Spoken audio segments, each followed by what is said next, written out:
ध्यान से सुनियो बंधु। अक्रूर जी महाराज बोले क्या काम मैया? बोले जब लाला को लेके निकलो ना वृंदावन से, नेक समय निकाल के यशोदा को एकांत में जाके बता दियो कि ये लाला वाको नहीं है, ये लाला मेरो है। कई लोगों के चित्त में आया होगा कि ये बात देवकी मैया क्यों बुलवा रही हैं? क्या किसी प्रतिस्पर्धा की भावना है या उनके मन में कोई और भावना? नहीं, देवकी मैया जानती हैं कि अब कृष्ण वापस लौट करके व्रज जाने वाले नहीं हैं। और यशोदा इतना ममत्व करती है, इतना प्रेम करती है कन्हैया से कि अगर कृष्ण 2 दिन तक लौट करके नहीं गए तो प्राण निकल जाएंगे यशोदा के। यशोदा को वास्तविकता पता होनी चाहिए कि कृष्ण किसका पुत्र है। अगर वास्तविकता पता होगी तो मन में क्षोभ होगा, लेकिन फिर कन्हैया लौट के आएंगे इस उम्मीद में बैठी नहीं रहेगी वो। इसलिए उसको बता के आना कि कृष्ण किसका पुत्र है। और अब कन्हैया लौट करके व्रज नहीं जाएगा, ये बात यशोदा के कान में बोल के आना अक्रूर। अक्रूर जी महाराज बोले मां, मुझे ऐसा लग रहा है जैसे मानो कुंटलों भारी पहाड़ मेरे ऊपर गिर दिया हो। मैं ये काम कैसे करूंगा? मेरा नाम अक्रूर है, व्रजमंडल मुझे क्रूर कह करके बुलाएगा। एक तो मैं कृष्ण को दूर कर रहा हूं, ऊपर से सत्य बता करके आऊंगा कि कृष्ण उनके पुत्र नहीं है। नहीं, सब ब्रजवासियों को मत बताना, केवल यशोदा को बताना। ठाकुर जी रथ में आरूढ़ हुए।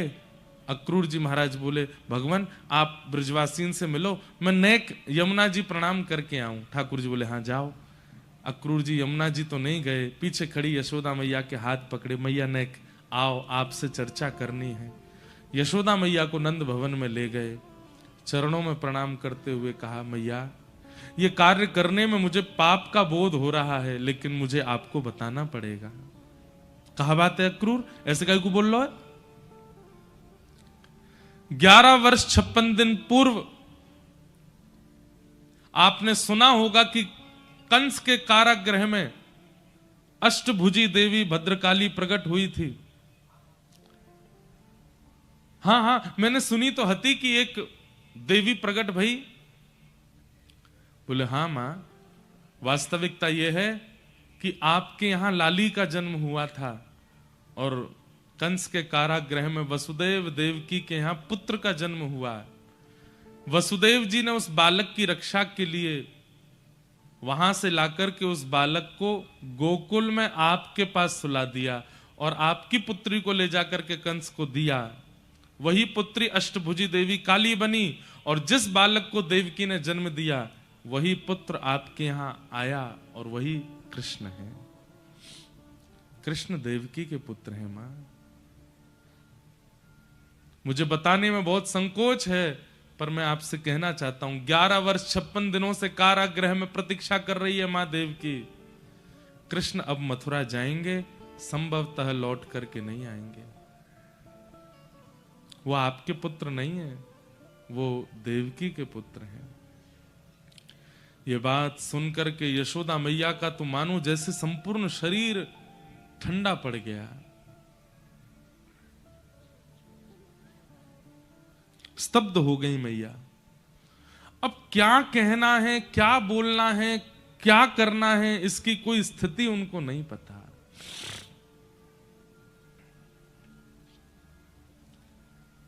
अक्रूर जी महाराज बोले मैया मुझे आज्ञा दो, अब मैं जाऊं। और प्रणाम करके अक्रूर जी चले गए। मां रोकना चाह रही है पर शब्द नहीं निकल रहे हैं, मानो जैसे देह खड़ा है और आत्मा निकल चुकी हो देह से। ऐसी स्थिति यशोदा मैया की हो गई। अक्रूर जी वापस रथ में जाकर के बैठे। रथ जैसे ही आगे बढ़ा, ब्रजवासियों की रोने की कोलाहल की आवाज आने लगी, कन्हैया मत जाओ मत जाओ। सुनकर के यशोदा मैया व्याकुल हुई, दौड़ी, जैसे तैसे संभाल करके नंद भवन से बाहर आई। कन्हैया रुक जा, अरे मेरे लाला नेक रुक जा। ठाकुर जी के पीछे दौड़ने लगी। ठाकुर जी ने जैसे सुना कि यशोदा मैया दौड़ रही हैं, कूद पड़े चलते रथ से, दौड़ करके मैया से जाके लिपट गए। अरे मैया तू काहे को ऐसे परेशान हुए? अरे मैं आ जाऊंगा ना, तू काहे को ऐसे रो रही है? अब तू ही रोवेगी तो सबन की हालत क्या है जाएगी। ऐसे मत रोवे मैया, मैं आ जाऊंगो। यशोदा मैया बोली, हाँ लाला मुझको पता है तू आ जाएगो, नेक रुक जा। और यशोदा मैया अपने हाथों से लाला के सर्वांगीण अंग का स्पर्श कर रही हैं। नेत्र कैसे हैं, नासिका कैसी है, केश कैसे हैं, ओष्ठ कैसे हैं, कान कैसे हैं, थोड़ी कैसी है, सर्वांगीण अंग का स्पर्श मानो अपने अंदर ले रही हैं, क्योंकि अब ये स्पर्श दोबारा मिलेगा नहीं। और सर्वांगीण अंग का स्पर्श करते हुए अंत में जैसे ही घुटने छूते हुए मैया ने चरण पकड़े, ठाकुर जी बैठ गए। मैया ऐसा मत करे, ये कहा कर रही है तू?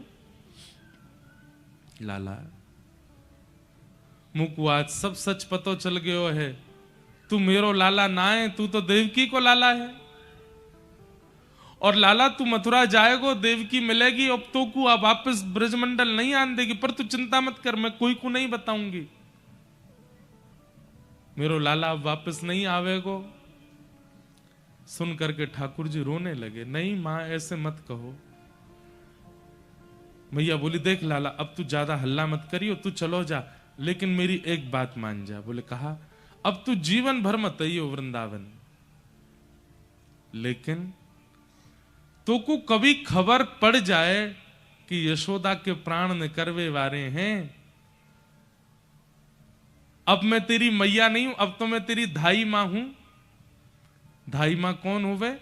जो मां जन्म देवे वो मां, और जो बालक को पाले पोसे संग रखे खिलावे पिलावे वो धाई मां है।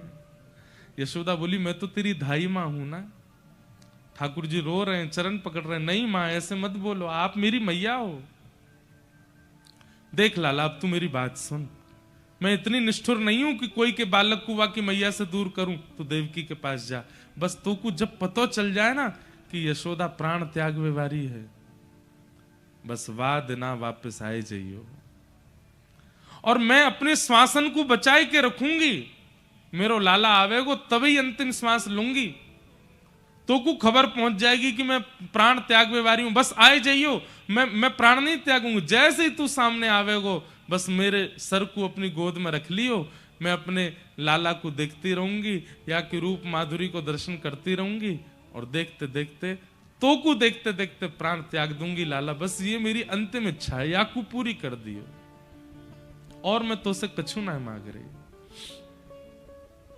और अपनो ध्यान रखियो लाला, खूब प्रसन्न रहियो। कहते कहते कहते यशोदा मैया बेहोश हो गई।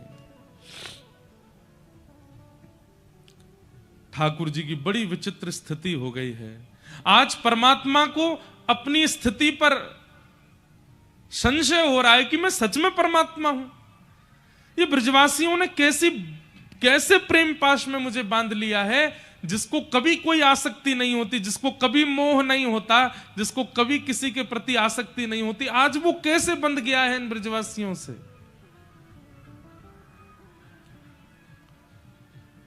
ब्रजवासियों की ओर इशारा किया ठाकुर जी को। ब्रजवासियों ने उठाया, बोले लाला अब तू जा, विलंब मत कर, मैया को हम संभाल लेंगे, तू आ ही जाएगा परसों। ठाकुर जी बोले हाँ मैं जाऊं। मैया के चरणों में प्रणाम करके वृंदावन की रज को अपने जेब में रख के ठाकुर जी वृंदावन को प्रणाम करके रथ में आरूढ़ हो गए और मथुरा को प्रस्थान कर गए। बहुत भावुक कथा है।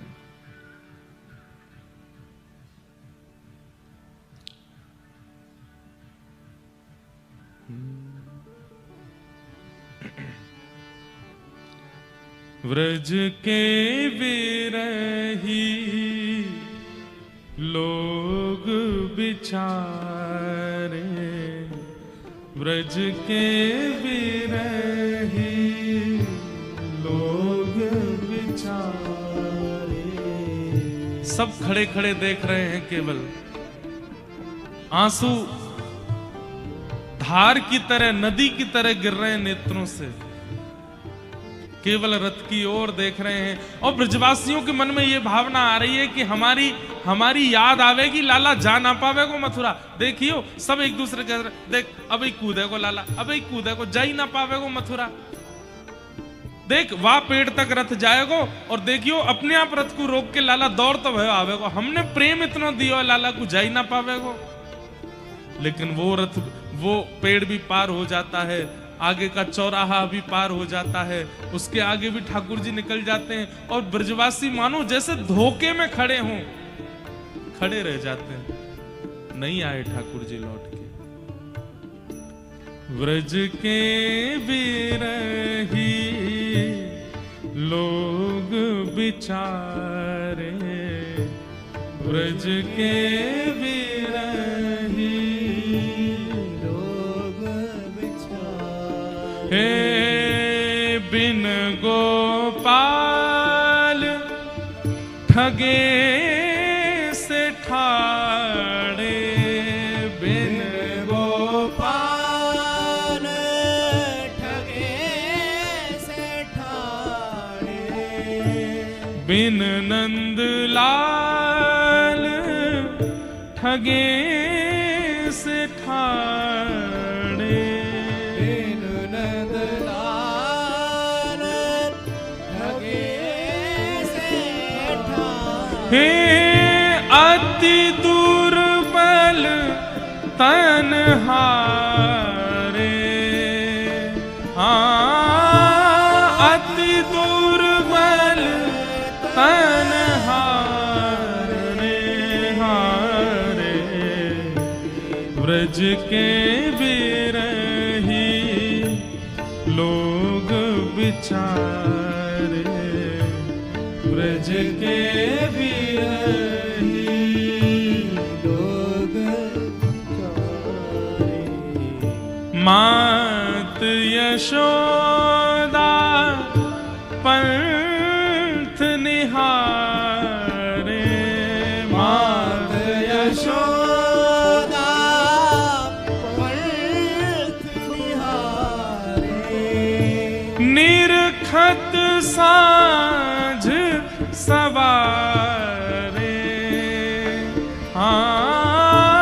निरखत साँझ सवारे। व्रज की ऐसी स्थिति बन गई है, सूर्य उदय होते ही सब ब्रजवासी, लाखों ब्रजवासी मथुरा की ओर मुख करके उस मार्ग में बैठ जाते हैं जिस मार्ग से ठाकुर जी गए हैं,